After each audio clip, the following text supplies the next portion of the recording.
Good evening, everybody. Good evening, and welcome back to the Saucer Yacht Club. This is the continuation of our Wednesday night speaker series. We're doing this in-house and also via Zoom. I'd like to make a few quick announcements. My name is Tom Kowalski, and I coordinate this along with Russell and others at the club. As you may have heard and read, that the state of California relaxed a lot of the COVID regulations as of the 15th. Commodore Mary, earlier today on Wednesday, put out a very direct and perfect video announcement about what's going to be happening with the club and how we're opening up. We have racing going, the youth sailing program, we have a dinner dance coming up this Saturday evening, and many other events. So please come back to the club because we are open. And as Mary mentioned, Commodore Mary mentioned in her announcement, that there has been a few challenges to hiring service staff and wait staff, etc. If you know of someone who's interested, please let us know. I'd like to give a round of applause tip that they had to Pam, our GM, who's brought back quite a few of our service staff and wait staff, and that's a real coup for us because they know the organization, they know us, and we know them, etc. So that being said, I'd like to introduce Mr. Brian Crawford. He's a return speaker to us. He has written many a book. I have 3 of them, and I read his book, Shipwrecks of Marin, frequently. He's a local Marin County author and writer, sailor, and like to welcome him back. His talk this evening is the wreck of the Honalei, which is off Duxbuy Reef off of Belize. So kindly welcome to the Saucer Yacht Club, Mr. Brian Crawford. Yeah, I spoke here 2 years ago, almost to the day, on my book, Shipwrecks of Marin. I collected 307 ships that police struck the peninsula. Not all of them went down. Since then, I've been doing more research. I've found 50 more, so there's going to be a second edition at some point, still going strong. There were a lot of wrecks on this coast. And in my talk, I went over 7 of the wrecks that I thought were the more interesting, more significant wrecks. The San Agustin that went up on Drake's Beach in 1579, and some of the other major wrecks. And the last one of these 7 that I highlighted was the Honalei that went aground in Belize in 1914. And it's really quite a tragic and poignant tale. And in working on my second edition, I was digging more information out, scanning the old newspapers. I found a lot of accounts by survivors, and a lot more detail on the people involved and the details of the rescue attempt. And so during the pandemic, I put it together into a small video that's on YouTube if you want to see it, with the same title. So I've been invited to give it here as a presentation. So we get started here. So this is a Hanalei. You can see it's not a large ship, but at one time it was considered fairly luxurious. This was a bit in its decline at the time that this accident happened.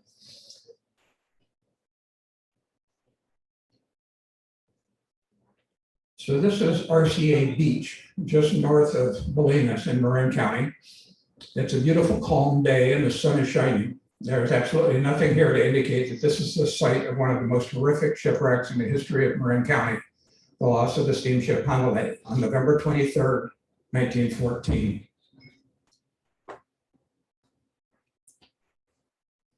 This derelict building on the cliffs above the beach is all that remains of one of the greatest achievements of the 20th century, worldwide communication. It isn't much to look at now, but a century ago, this was one of the most powerful radio stations in the world with cutting-edge technology. In 1914, the brilliant inventor Guglielmo Marconi's Wireless Company of America built this radio station to transmit directly to Hawaii and to ships across the North Pacific. The outgoing signals were so strong that the receiver was built 20 miles away in Marshall, so the transmissions wouldn't drown out the receptions. The operators in Marshall keyed their messages, which were sent by dedicated telephone line here to this station in Bolinas for transmission. So all messages were sent and received by the operators in Marshall. Even the machinery here was loud. Although it was in a room with sound insulation, it could occasionally be heard over a mile away. These stations transmitted news and weather to ships at sea and also handled both commercial and personal messages. These stations and their successors were the backbone of ship-to-shore communications for most of the 20th century until being replaced by satellite communications. Now the building is closed and overgrown with weeds. But in November 1914, the station had just opened and engineers and technicians were busy making repairs and improvements as the new technology went through its birth pangs. There were so many people working here that the company built a hotel nearby that's still in use by the Commonweal Retreat Center. Of course, one of the most important services these stations provided was emergency communication when ships got into trouble. For the first time in history, people involved in shipwrecks on remote coastlines could quickly summon help. By this time, the United States Life Saving Service had established stations at Point Bonita, Fort Point, and at Golden Gate Park. There had been a station at Bolinas, but it burned down in 1885, and after almost 30 years, still had not been replaced. So there was no life-saving crew or equipment at Bolinas, in spite of more than 50 vessels having struck there. The men who worked in this building were radiomen, not lifesavers. Nevertheless, their work saved many lives. It is ironic then that the worst shipwreck in the history of Marin occurred right here, just a few hundred yards from the station. The steamship Honalei was built in Alameda in 1900 for the Inter-Island Steamship Company of Hawaii. She was launched December 8, 1900, and in February 1901 made her maiden voyage to Honolulu. She was a wooden-hulled schooner, 174 feet long and 36 feet wide, 502 net tons. She was a schooner in name only. The three masts were normally only used for cargo handling, although they could set steadying sails and could sail in an emergency. On her main deck, aft, was a two-story deck house, 80 feet long and 28 feet wide. It contained a main deck and an upper deck. On the boat deck above the deck house, often called the hurricane deck because it gave protection from bad weather, were the 4 lifeboats and the wheelhouse, with the chart house immediately astern. She was powered by 2 triple expansion steam engines that drove twin propellers. Her hold below the main deck carried up to 600 tons of cargo and baggage. Inside the deck house on the main deck were the first-class passenger cabins, each with 2 or 3 berths and a sink. The ship's 2 masts, 2 radio operators, ship's 2 mates, 2 radio operators, and 3 engineering officers had their cabins here. In the middle of the deck house was a comfortable saloon with easy chairs for reading and lounging and a dining room. A carved oak stairway led to the cabins on the upper deck. The captain's cabin was close to the bridge. Second-class cabins were below decks and considerably smaller. Altogether, she could carry up to 80 passengers. In 1906, she was sold to the Independent Steamship Company of Los Angeles and put on the run between San Francisco and San Pedro, about 380 nautical miles. She made a round trip every 5 days. Fares for a cabin, including all meals for the 40-hour passage, were $7 for first class, $5 for first class, roughly the equivalent of about $180 and $128 today. In 1909, she was outfitted with a wireless system, the very first ship on the West Coast to have a radio. Antennae were strung between the masts and a radio shack was added aft. The lessons of the Titanic disaster had been learned. The Hanalei had enough lifeboats and lifebelts for all the passengers and crew. With all the modern conveniences, electric lights, and the luxury of a radio so passengers could send messages to friends and family ashore, The Honalei was one of the safest and most desirable steamers on the coast. The Honalei made nearly 500 round trips to San Pedro without a single accident. She came to be known as a lucky ship. She was so popular with Los Angeles students coming up to Stanford and Cal that she was called the University Boat. Jack London sailed in her several times to gather material and inspiration for his books. John Fleming Wilson, a popular author of the day and later a filmmaker, often traveled on the Honalei to gather material for his nautical books. In 1911, Wilson dedicated his most recent book, Across the Latitudes, to the officers of the Honalei. But by 1913, new technology was overtaking the venerable steamer. Two new ships with the new steam turbine engines, the Harvard and the Yale, were commissioned from New York. The new ships could carry twice the passengers and could make the round trip in 4 days instead of 5. The Honalei was no longer a new ship or the queen of coastal travel. In March 1914, Mr. and Mrs. M.J. Cast of Pasadena indignantly complained to the district attorney that they, quote, they had been told they were to make the trip on a first-class boat and had instead found a freight steamer at the pier, unquote. The company refunded their fares. In May 1914, the company bought a new steamer, the Aeroline, much faster, larger, and more modern. The new ship took over the Honalei's route and became the new university boat. In June 1914, the Honalei began ferrying lumber and passengers between Eureka and San Francisco, a run of about 250 nautical miles. It was a pretty big step down. Her glory days were past. On one trip, she carried 135 head of cattle in addition to her passengers. Mr. and Mrs. Cass would have been horrified. Still, the aging Honalei had an enviable safety record on a very dangerous passage that had claimed hundreds of ships. Unfortunately, that was about to change.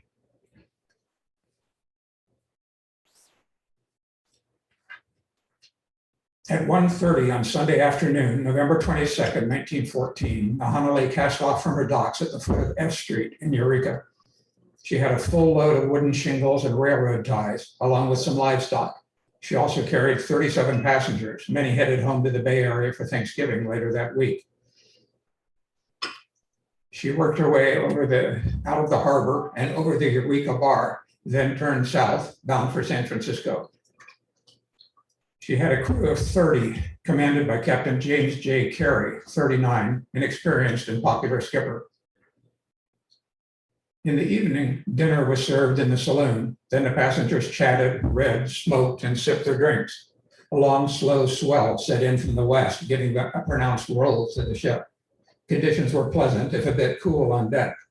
Temperatures were in the 50s and low 60s with a clear sky and a gentle westerly wind. Most passengers retired to their cabins well before midnight. The Honalei plowed on through the dark seas. During the night, clouds wiped out the stars, preventing the captain from taking a position. The sun rose at 7 on Monday morning, but the daylight didn't do much to help visibility. The fog had descended right down onto the water, reducing visibility to a few yards. The captain estimated that they were off Point Arena. The chief radio operator was 23-year-old Loren Archibald Lovejoy. Like all chief radio operators, he was always referred to as Sparks. He came on duty at 0700, relieving his assistant, 20-year-old Adolf Svensson, known as Sven, who then turned in. As the steamer plowed through the fog, everyone peered anxiously forward. The great danger was hitting Point Reyes. But at 10:07 that morning, the lookout spotted Point Reyes below the fog to port. Captain Carey got a good sight on the lighthouse and calculated that he was 3 miles off the point, just where he wanted to be. He set a course to pass Duxbury Reef off Bolinas Point. The fog dropped right down onto the water, reducing visibility to a few yards.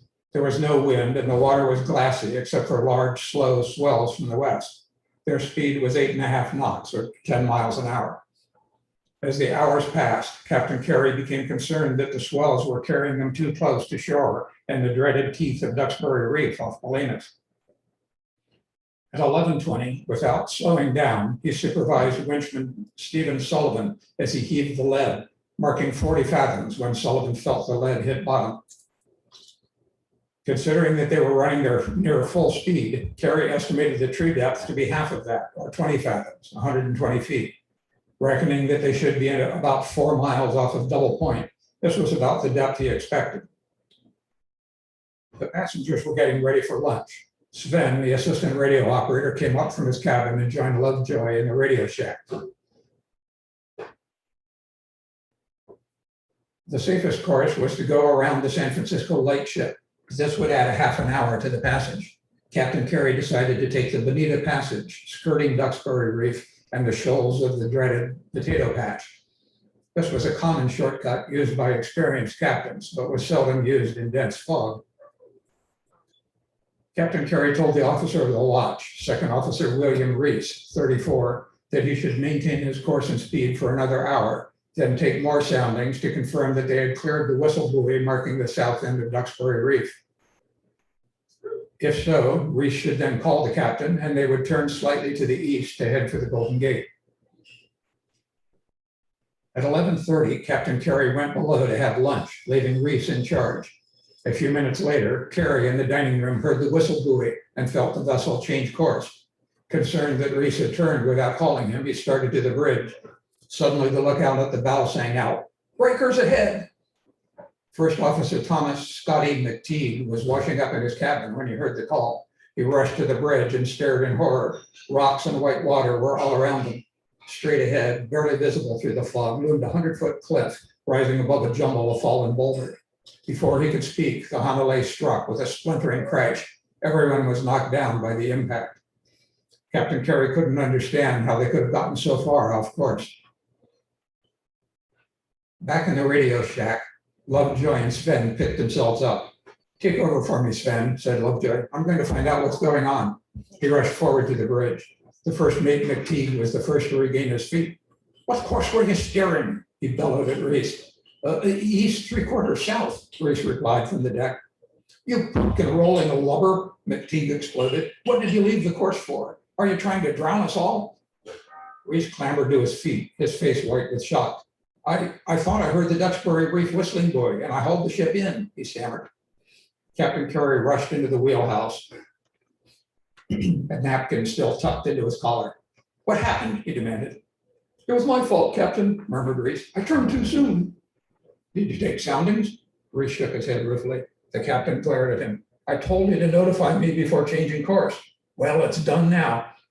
The captain pointed off their starboard quarter at an expanse of rocks and white water with breakers sweeping across it. "I recognize where we are. We're on the northern tip of Duxbury Reef. The Marconi station must be right above us." He looked at Reese, staring at the reef in horror. "You turned miles too soon, Bill," he said.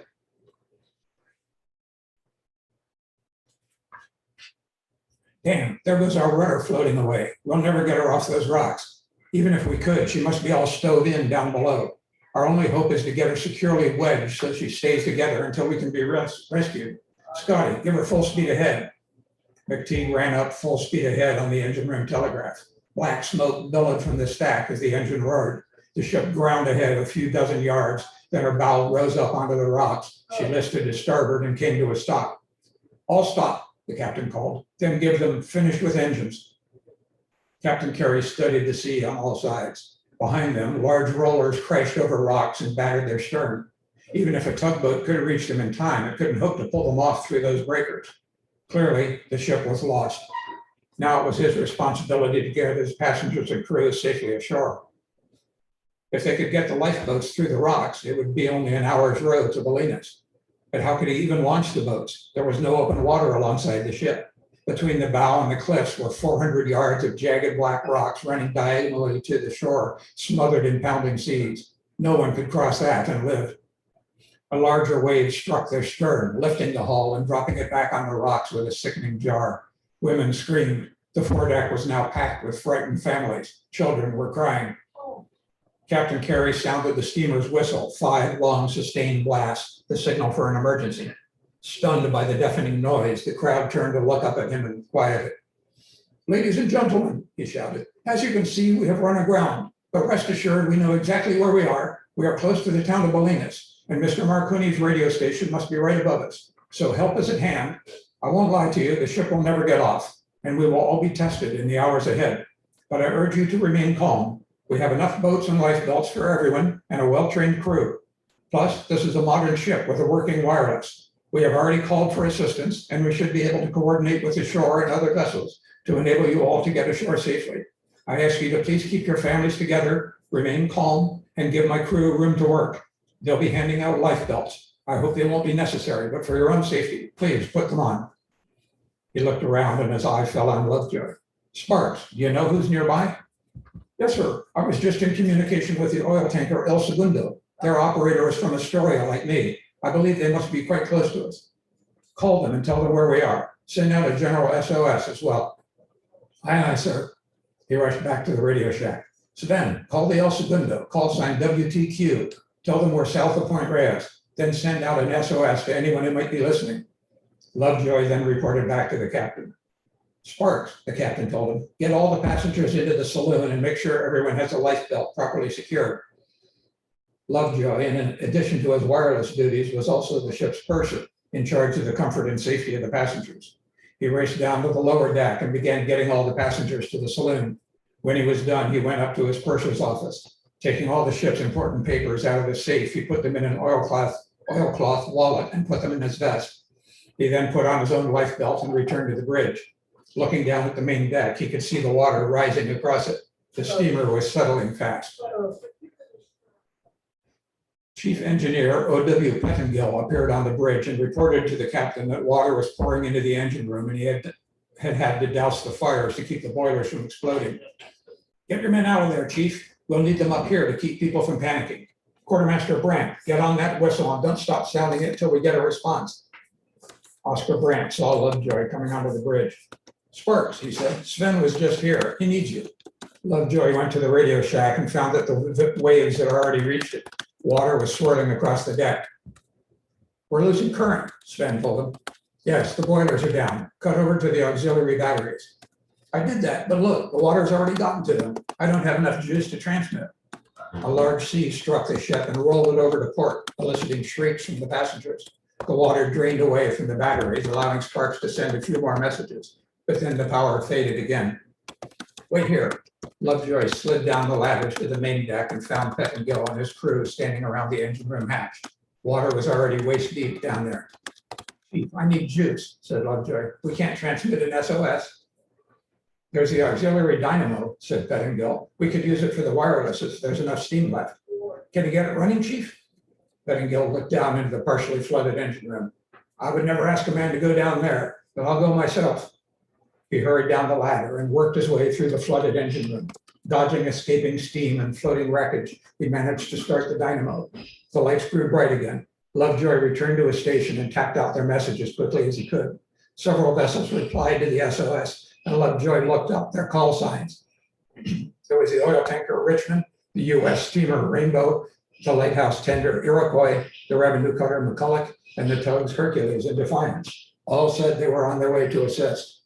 The Marconi station replied, saying that the lifesavers had been called. But after 15 minutes, the lights dimmed again. The engineer stuck his head into the radio shack, soaking wet. Sorry, Sparks, the engine room is underwater. I stayed as long as I could. Lovejoy just had time to send the message, goodbye. Then a huge wave swept over the stern of the ship, sweeping the radio shack and all of its equipment over the side. Pettingill grabbed Lovejoy from the swirling wreckage and held him until the water receded. Sven somehow managed to stay aboard. Their usefulness as radio operators at an end.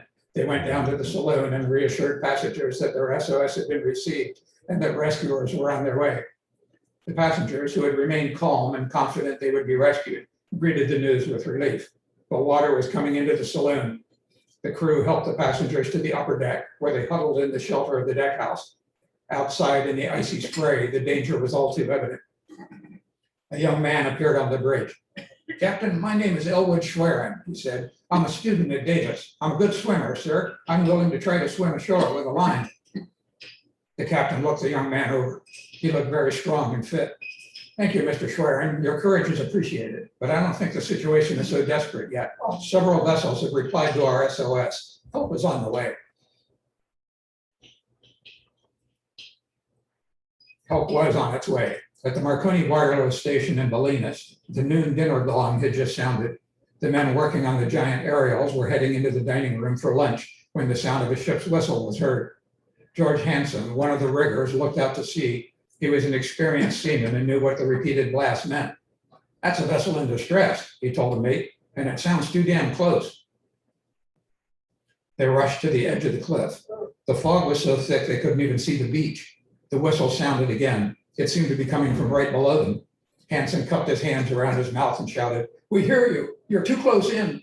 He heard confused shouting, soon drowned out by another blast of the whistle. "I think they're already on the reef," he told his friend. They ran back into the station.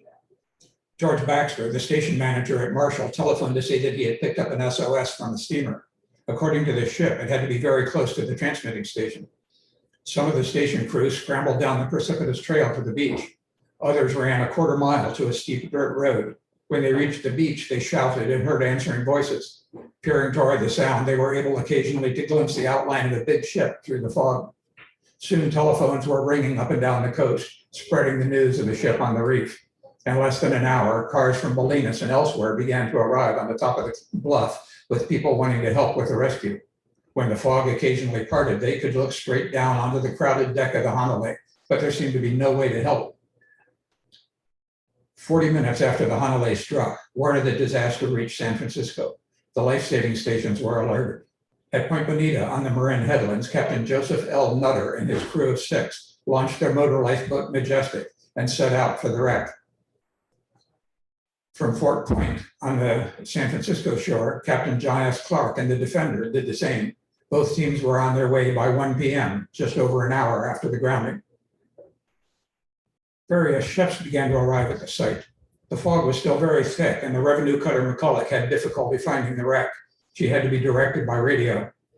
Later in the afternoon, 2 hired launches arrived from San Francisco. One was full of reporters and photographers from the San Francisco Examiner. The other contained Frank Terry, the captain's brother. By the end of the day, no fewer than 12 vessels were standing by just offshore. The problem was that the Hanalei had grounded only 400 yards from shore. There were rocks all around her, preventing boats from approaching close enough to take off the passengers. At the same time, the pounding waves made it impossible to get close to the wreck from shore. Several hundred people had come out from Bolinas and gathered on the beach closest to the wreck, but there seemed to be no way to help. The crew of the Hanalei had no choice but to try to help themselves.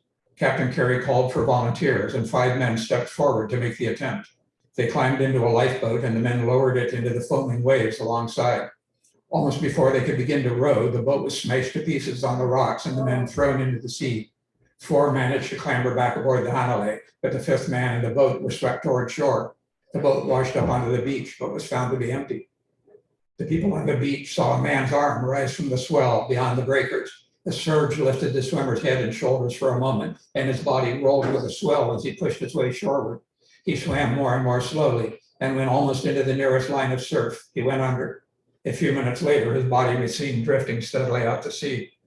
Seeing his death and unable to help, both the rescuers and those aboard the steamer realized the full danger of the position. Lovejoy went to the bridge and used the ship's whistle to send Morse code messages to the shore. Pieces of the ship, railings, doors, shutters, started to come ashore. Then 2 lifeboats were seen wallowing in the breakers. The rescuers formed a human chain, waded out into the surf, and dragged the heavy boats onto the beach. But both boats were empty and filled with water. One was trailing a long line. Men tailed on and eagerly hauled it in, but it was only a long painter and was not secured to the steamer. They learned later that the 2 boats had been carried away by a wave. Now there was only 1 lifeboat remaining.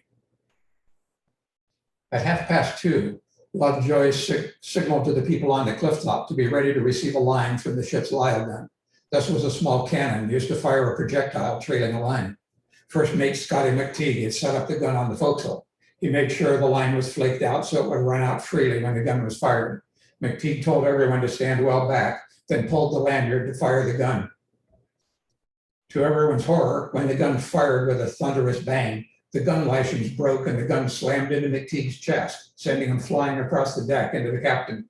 McTeague suffered burns, broken arm, and cracked 2 ribs, one of which punctured a lung. In extreme pain, he struggled to his feet and returned to his duties. The rescuers on the cliffs heard the explosion, but waited in vain for the line. High tide came at 3:21.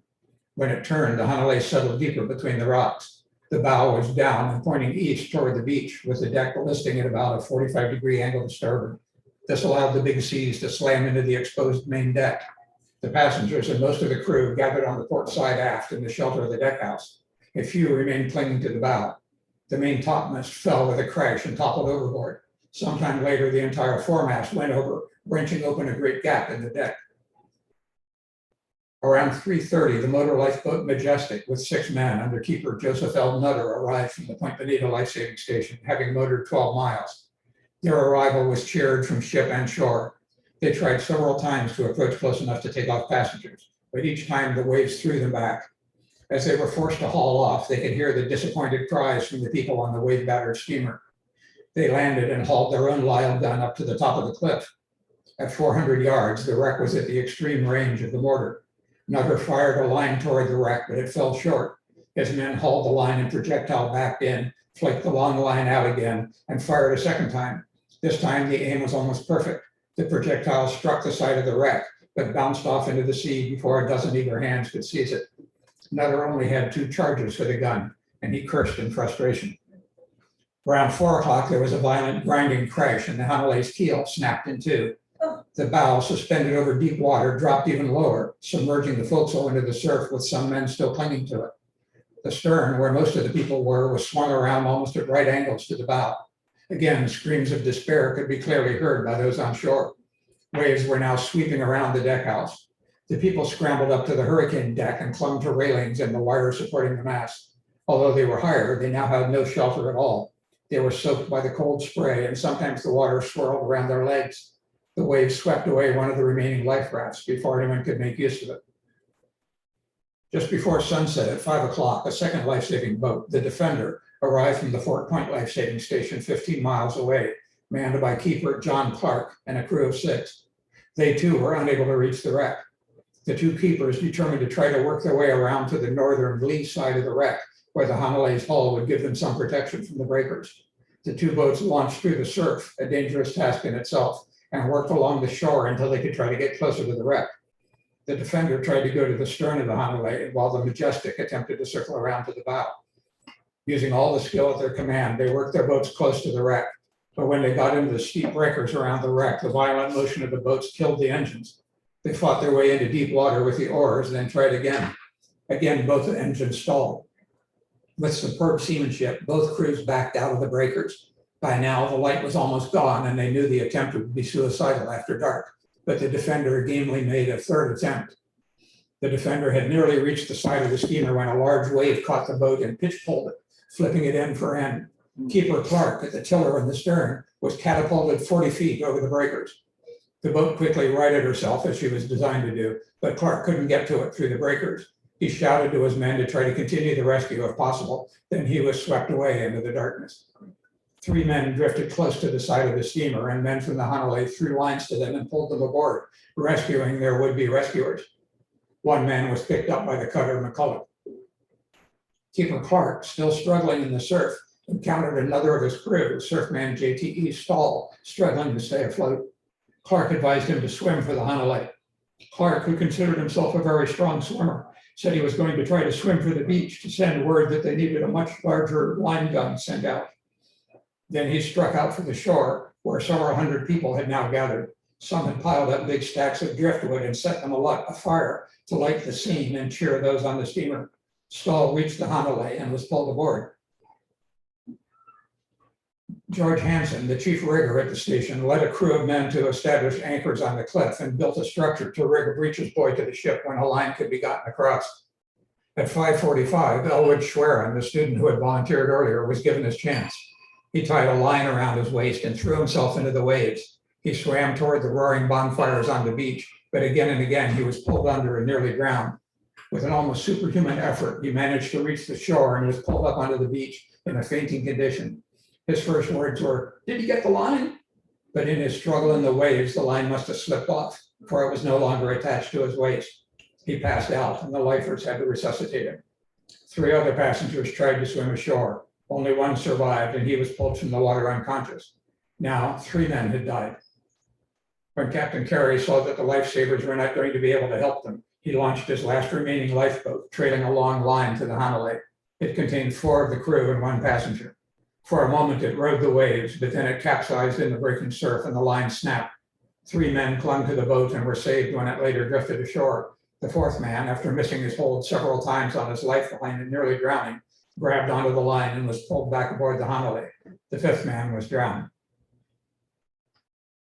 At about 7:30, the body of a man was discovered floating in the surf, blue with cold. It was dragged ashore and placed near one of the roaring bonfires. Suddenly his eyes opened. It was Keeper Clark from the Fort Point Lifesavers, who had been thrown from his boat 3 hours earlier. He was bundled in blankets and taken to the kitchen of the Marconi Hotel. When he had revived sufficiently to talk, he said he had fought the icy waves all afternoon. At one point, he had been carried all the way around the Hanalei in the dark. At about Clark was convinced that the only way to rescue the people on the wreck was with a line gun, much bigger than those they had. The nearest such gun was at the Golden Gate Life-Saving Station on the beach at Golden Gate Park, but it would take all night for that crew to bring the big gun to the site by boat. Everyone feared the Honalei would not survive that long. The San Francisco Examiner reporters heard this and telephoned their editor. He called the life-saving service, but was told that there were no funds available to transport the equipment to the wreck site. The newspaper volunteered to transport the Golden Gate crew and gun to the scene of the wreck in one of their delivery trucks. It was the first time that anyone had ever tried to transport a life-saving crew by a motor vehicle. At 9 o'clock, a large Examiner truck raced through Golden Gate Park to the station. Keeper Norman Nelson and his crew of 7, plus 7 men from the South Side Station near Lake Merced, loaded the 1,500-pound Lyle gun and all of their equipment into the truck. They raced back to the ferry terminal and caught the 9:30 boat to Sausalito. They drove off the ferry and started up the Shoreline Highway to Big Lagoon and Willow Camp, now called Muir Beach and Stinson Beach. The road was so crooked that the big truck had to back up to negotiate some of the hairpin turns. At midnight, they still had many miles to go. The moon broke through the fog as the murk began to break up. For the first time, the people on the ship could see the many fires burning on the shore to cheer and guide them. When he saw the fires, Sparks Lovejoy had an idea. He climbed up onto the roof of the wheelhouse with a flashlight and used it to signal to the Marconi radio operators lining the cliff far above. A few minutes later, a flashlight replied from the bluff. Later, someone drove a car out to the very edge of the cliff. By covering and uncovering one of the headlights, they were able to signal more clearly. Lovejoy told them to hurry with the rescue, as he thought the ship was about to break up. But we are all cheerful, Lovejoy flashed. The Point Bonita Lyle gun was dragged to the top of the cliff closest to the wreck. Around 11 o'clock that evening, they fired a line toward the wreck. Shot fell short, flashed Lovejoy. A little higher next time. We're all okay. The men had to reel the line back in and flake it out, ready for another try. They loaded their second charge, but it too went wide. Hurry, hurry, try again, was the signal from the ship. Nelson replied that the gun was too hot from firing. Lovejoy said to increase the charge so the shot would go over the ship. They did so, but the cannon exploded. They could do nothing more.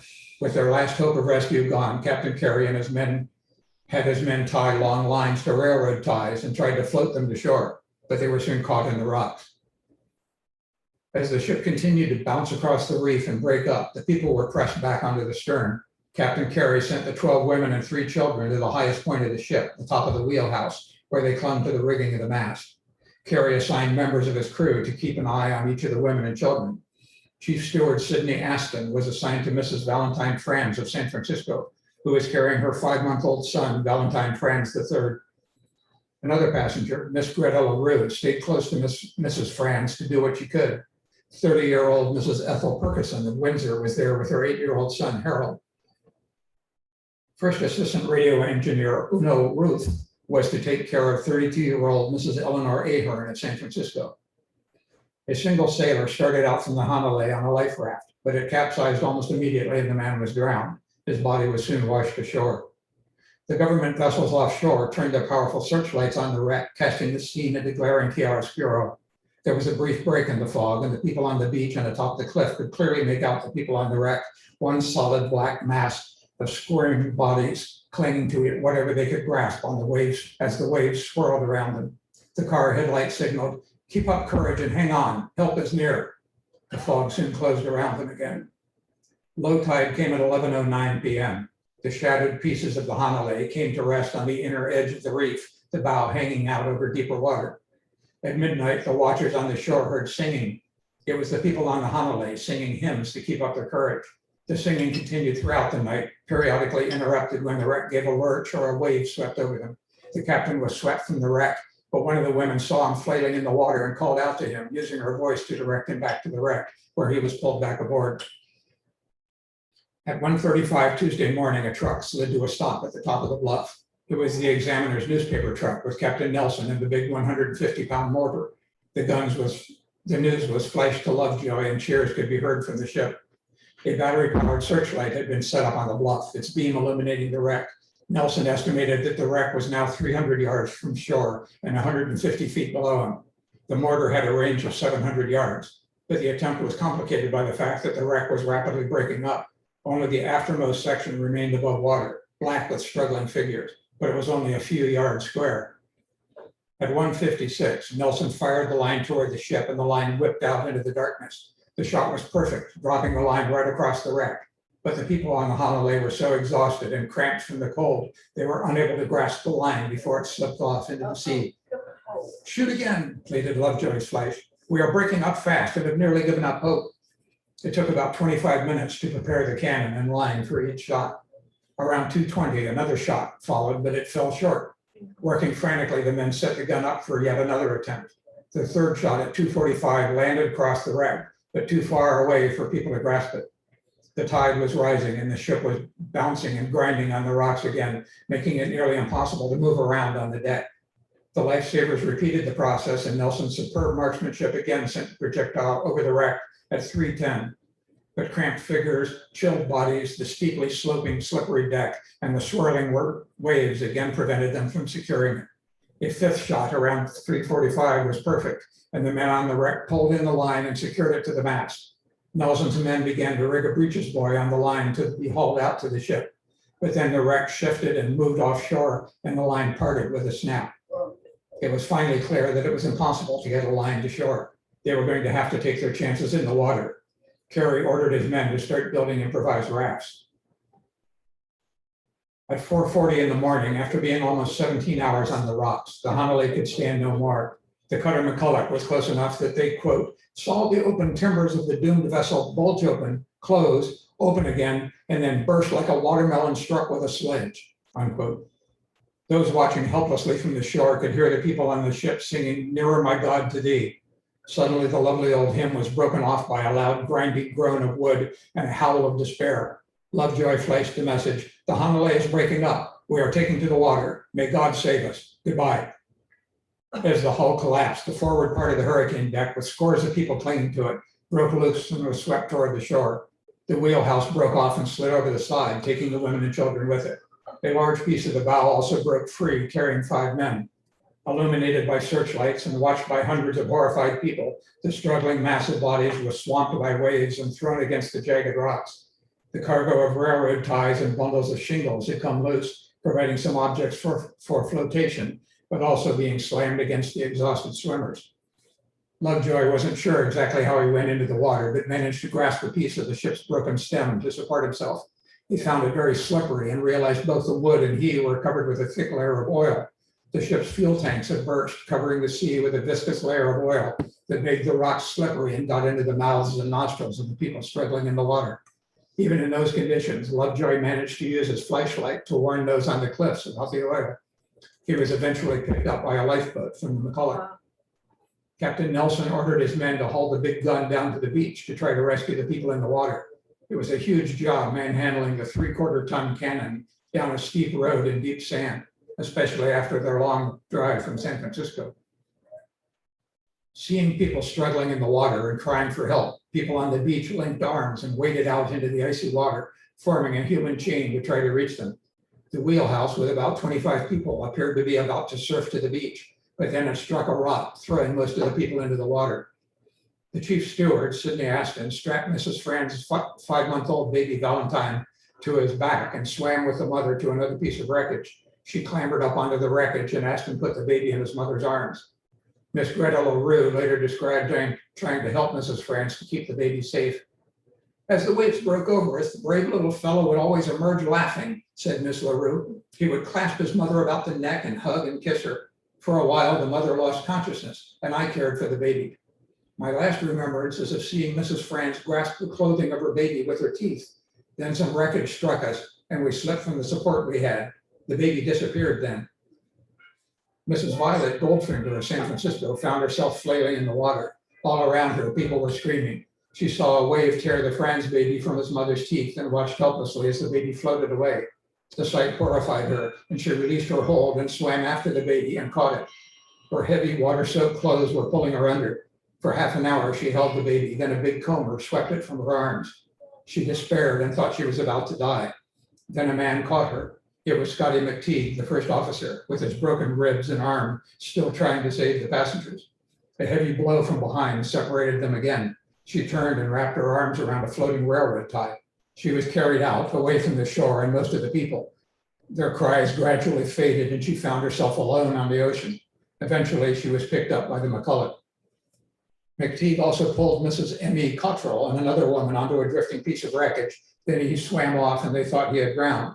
When the wreckage finally drifted ashore, rescuers found Mrs. Cottrell nearly dead from exposure, her hands still locked around a bit of line. They had to cut the line to get her loose and brought her up onto the beach. They tried to revive her, but she died soon after being carried ashore. Miss Virginia Lawton of San Francisco was thrown into the water when the hurricane deck broke up. She found a small piece of floating wreckage and clung to it with all her might, though it was barely large enough to keep her afloat. Then a man swam up to her and tried to pull himself aboard as well. The flotsam sank beneath their combined weight. The man tried to shove her away, but she resisted. He struck her on the head and arm, and at last she had to let go. She encountered a piece of floating timber and clung to it for hours until she lost consciousness. She woke up aboard the McCulloch. Another large portion of the wreck floated toward shore with 20 people clinging to it, including several women. When it was 100 yards offshore, Captain Nelson managed to shoot a line across it, and the people fell on the line and secured it. 100 people tailed on to haul them in.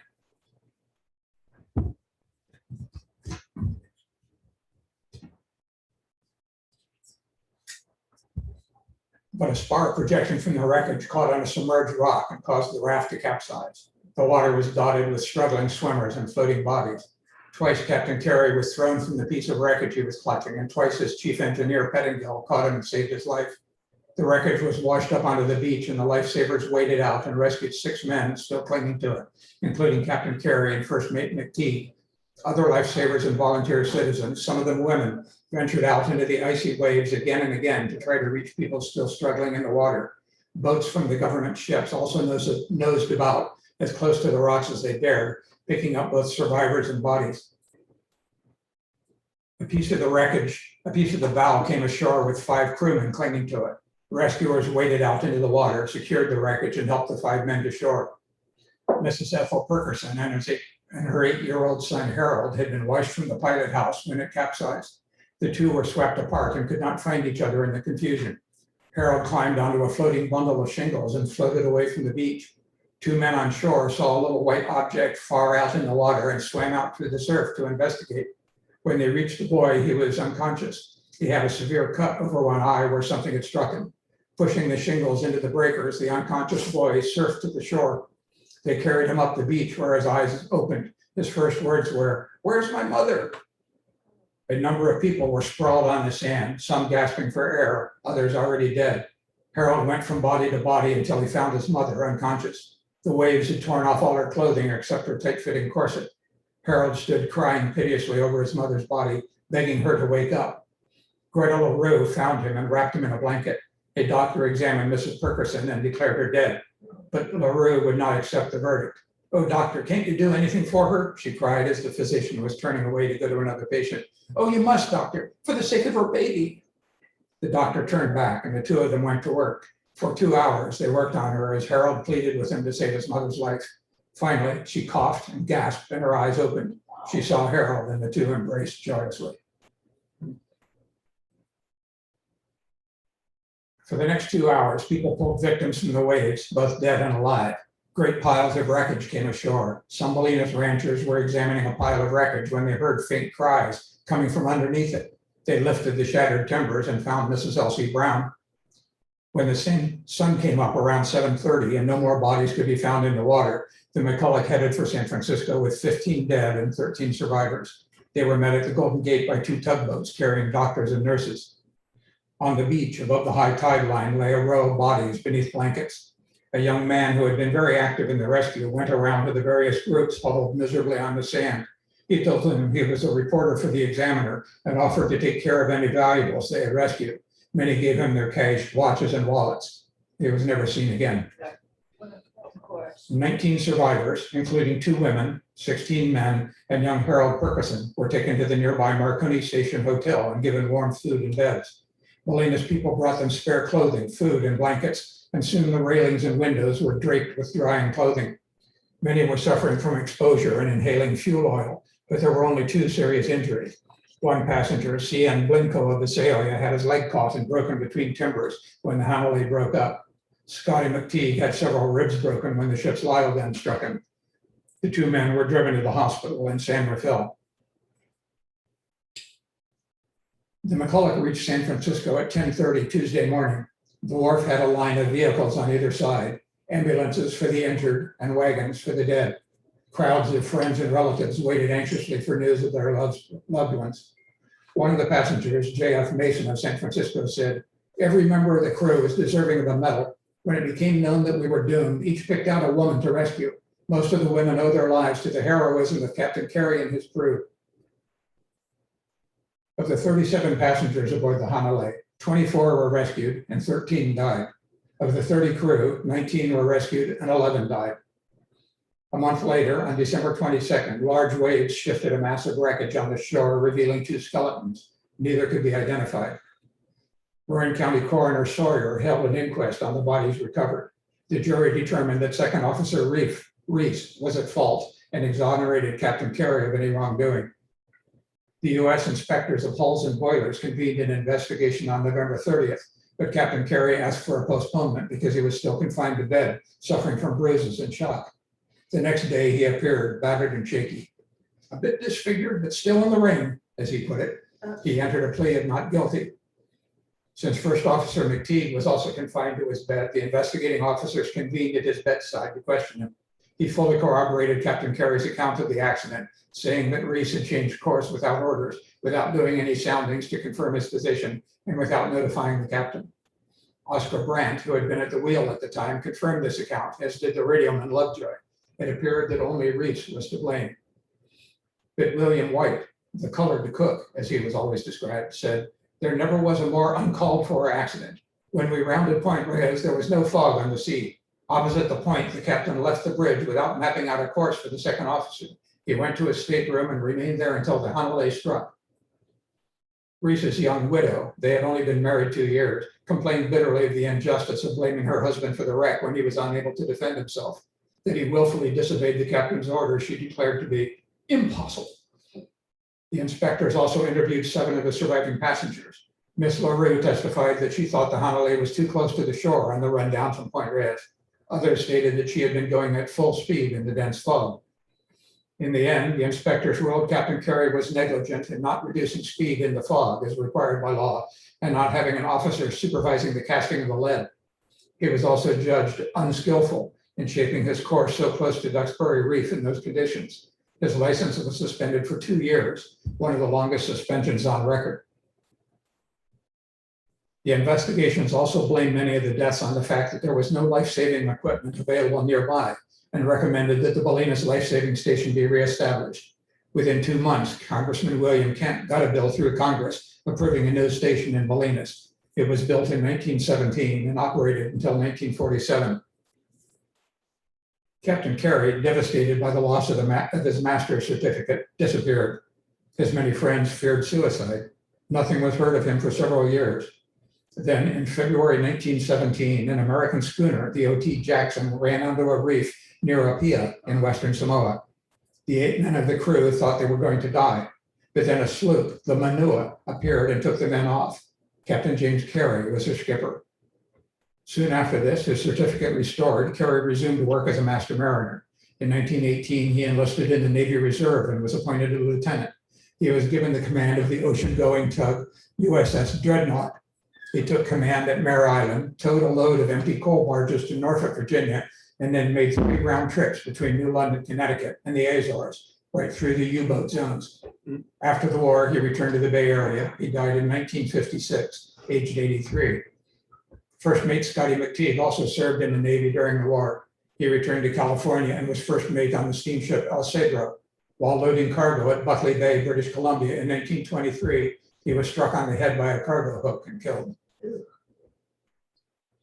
Life-saving captains John S. Clark of Fort Point and Joseph L. Nutter of the Point Bonita Station were awarded medals by the commander of the life-saving service, as was surfman Michael Maxwell of Point Bonita. Many others who took part in the rescue were also praised in the papers for their efforts and sacrifices. Radioman Lauren Lovejoy was especially praised. In 1915, a memorial was erected in New York City's Battery Park, commemorating the radio operators who died in their work.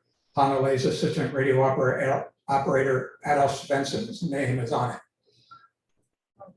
So who was to blame for the loss of those 27 lives? Perhaps the initial cause was a current. Many ships off the coast of Bolinas have found themselves carried eastward when there was a strong swell from the west, as there was that day.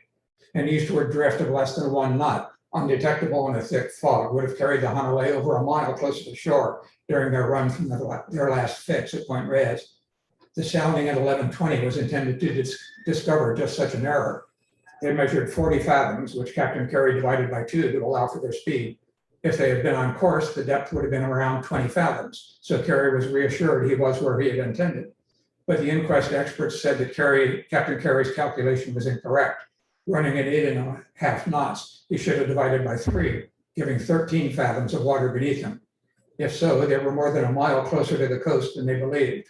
This was a mistake by Captain Carey, as was his decision to go to lunch with a ship in a critical situation so close to a notorious reef, and to steam at nearly full speed in a dense fog. Second Officer William Reese erred in 3 crucial ways. When he heard the whistling buoy from Duxbury Reef, he thought it was near at hand, though it was still nearly 5 miles away. Second, Reese had been told to take soundings when he heard the buoy, and he did not. Third, he should have informed the captain before changing course. However, if they were as far off course as I proposed, they were already on the fringes of the reef when the captain left the bridge, and it might have already been too late to save the ship. 27 people died due to the errors of these 2 officers, so Carey no doubt deserved his suspension, and Reese was certainly the proximate cause of the disaster, for which he paid with his life. Once the ship struck, all the passengers agreed that the officers acted with the utmost skill, courage, and professionalism. The wreck of the Hanalei pounded to splinters over the next months until no trace of her existence could be seen, though her machinery and her safe must still be out there in the rocks. Her name board was retrieved and hung in the Bolinas Community Center. So that's the story of the Hanalei, surely one of the most tragic and poignant tales of the seas around Marin County.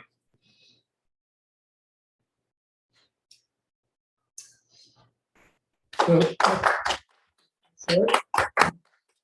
happy to answer any questions. There's also a video of this on YouTube. Just search for the wreck of the Honalei. It's essentially the same presentation. Any questions on the Zoom?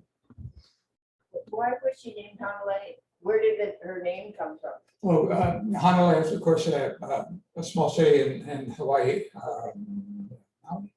Hawaii. And they were originally a sugar vessel. And so they were going back and forth between San Francisco and Hawaii. Okay. And then it was sold into the passenger trade, and they, retained the name. But it's, like I said, it made 500 trips between here and San Diego, so it was well known and quite popular. Thank you. What kind of training do people like the captain and Mr. Reese have to get to positions they were in? I'm sorry? What kind of training did the Mr. Could you repeat the question? Jerry and Reese, what kind of training did they have? What training? He would have had a master mariner certificate. Similar to what we would have today to be able to operate a passenger vessel. And he had quite a few years of experience, so it wasn't a matter of inexperience. Perhaps too much experience, got a little casual. But he was, fully certified mariner, master. I was surprised from the moment you said that he was not on the bridge, what I would call, I don't know if it's called the bridge. I'm mixing this up with my dad's experience in World War II. When he and 3 other officers took over and said, "Oh, crew below, get into a hurricane."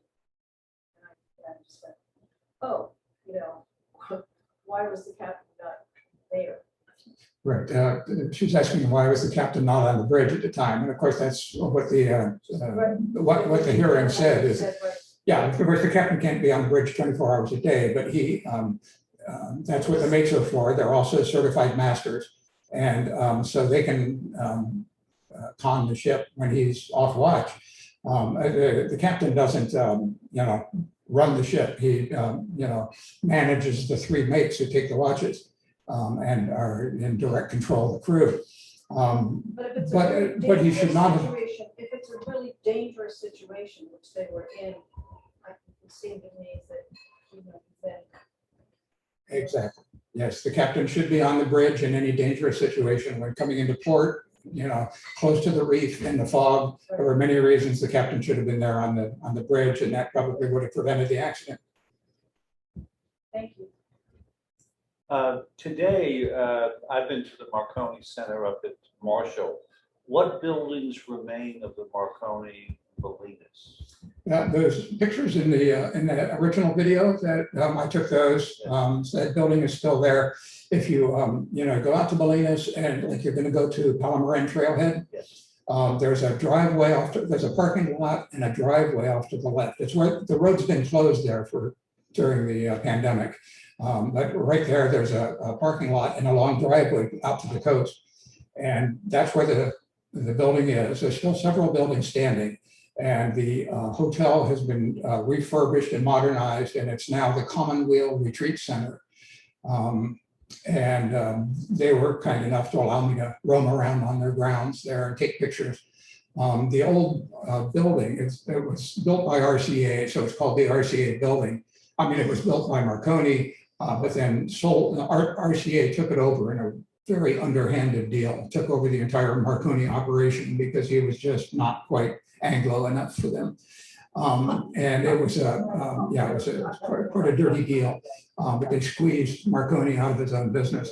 But so RCA ran the building then for many years. I'm not sure when it shut down, maybe in the 40s or 50s. It stood empty since then. It's on parkland, so it's been protected. It's all boarded up, as you saw in those initial pictures. They are refurbishing it. I think the plan is to get it going again. I don't know about getting all the equipment in there, but to fix up the building and open it to the public. So there's scaffolding and whatnot inside the building if you peek through the cracks.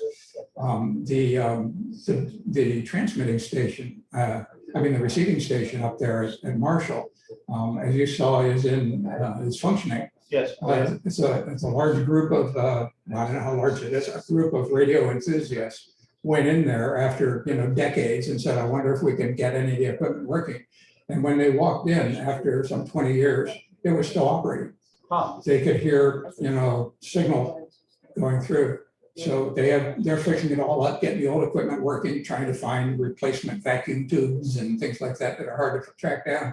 So yeah, I got in conversations with them and got a little tour there. So they were all excited that the transmitting station, might be opened up and fixed up so that it's accessible. Thank you. Thank you. Thank you. I remember the story about the Coast Guard cutter, the Jarvis.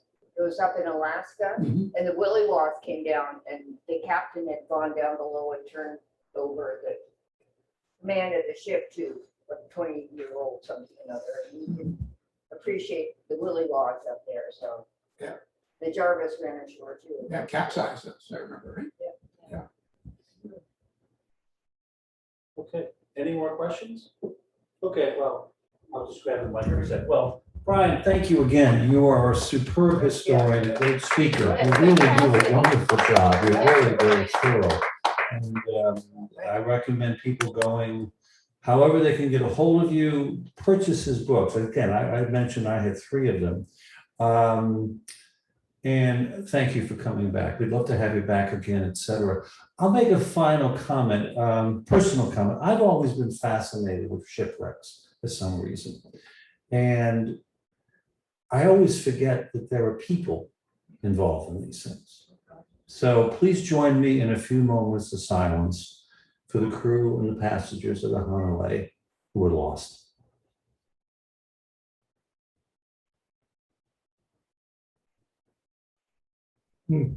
Thank you. Good night from the, yeah, Alan, please. At some point, I might tell the story of my shipwreck, Oh, yeah. but we all survived. And, but that's another story. It's another story, And Tom. you know the difference between a fairy tale and a sea story? No, sir. Well, fairy tale starts out. Al, come up here, come on. So, We got a few minutes, please, come on. By the way, Alan Olson, ladies and gentlemen, Yacht Club member and the originator of the Matthew Turner. Thank you for that. Yeah, so the difference between a sea story and a fairy tale is this. A fairy tale starts out once upon a time, and a sea story starts out, this is no shit. Well, Alan, let's have you come back and talk about your safe situation, safe incident, okay? an incident. Incident, okay. Good night, everybody. Thank you, Brian. Thank you, everybody. Come back to the club. Good night to you all. Nice to see you all. Bye-bye.